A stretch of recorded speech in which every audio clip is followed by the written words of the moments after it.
اسرائیل کی طرف سے چھیڑی گئی جنگ کو روکنے کی کوششیں تیز ہو گئیں۔ جنیوا میں ایرانی وزیر خارجہ سے جرمنی، فرانس اور برطانیہ کے وزراء خارجہ کی اہم ملاقات ہوئی۔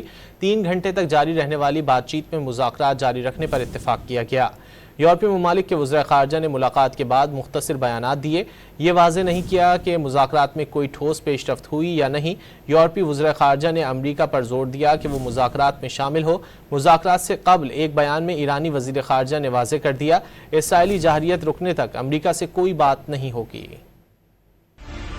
جرمنی، فرانس، برطانیہ اور یورپی یونین نے امریکہ پر زور دیا ہے کہ وہ ایران کے ساتھ ہونے والے ایٹمی مذاکرات میں شرکت کرے۔ جنیوا میں ایرانی وزیر خارجہ کے ساتھ مذاکرات کے بعد یورپی وزراء خارجہ نے مشترکہ اعلامیہ جاری کر دیا، جس میں مستقبل میں بھی مذاکرات جاری رکھنے کی خواہش کا اظہار کیا گیا۔